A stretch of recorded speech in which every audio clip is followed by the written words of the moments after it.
para eu atrair a não... atenção do chefe dos bombeiros, vai ficar firme. Agora só resta acender o brinquedo.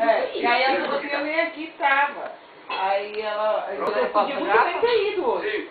Aí ela não ia ficar chateada. Você falou assim, eu não ia ficar chateada. Aí ela falou assim, ah, mas é que da outra vez você quis assistir o filme e a gente não deu certo. A outra falou que ia assistir.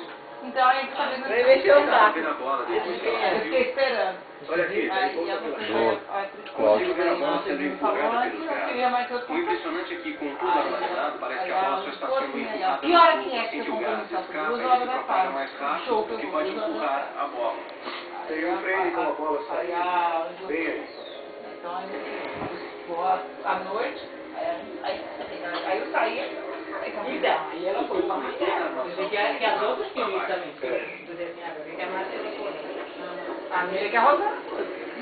Sabemos o que você está se perguntando. Eu não, só saiu aqui as duas. Sim, mas a hora que você desceu lá na TV, então, Matt prendeu uma chama. Não, mas ela saiu por Portugal. Eu Você falou que ela saiu agora. Da câmera no tripé Ah, gigante. então, agora ela tava lá. Quando o rojão for detonado, nossa câmera de alta velocidade. Esse salário que ela vai sair justo no dia do aniversário da Cristina. Justo no dia do aniversário da Cristina, e ela ia sair, aí ela falou assim, mas eu levantei, foi 8 horas e estava aqui desde 8 horas de forma. Então agora eu posso assistir. Ah, ela saiu só? Foi. A Rosana estava na minha. A Rosana estava mais. A Maravilha. Você tá aí? Nossa, uma entrou aqui, né? Você chega, mas entrou aqui, ainda tá pegando fogo. Não, quase matou o nosso técnico de som.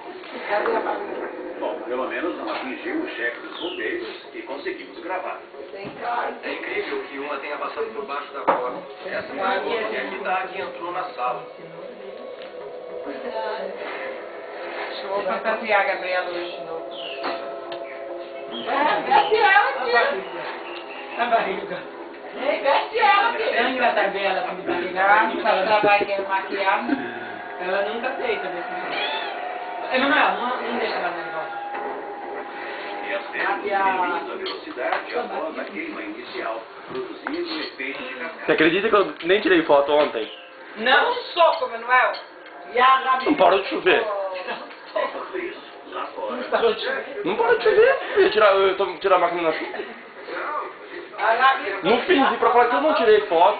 Não, na verdade assim, teve um momento lá que deu uma paradinha, aí o pessoal da MTV apareceu lá, tirei foto deles, que eu tava na caruda deles assim, ó. Tirei. E o coisa?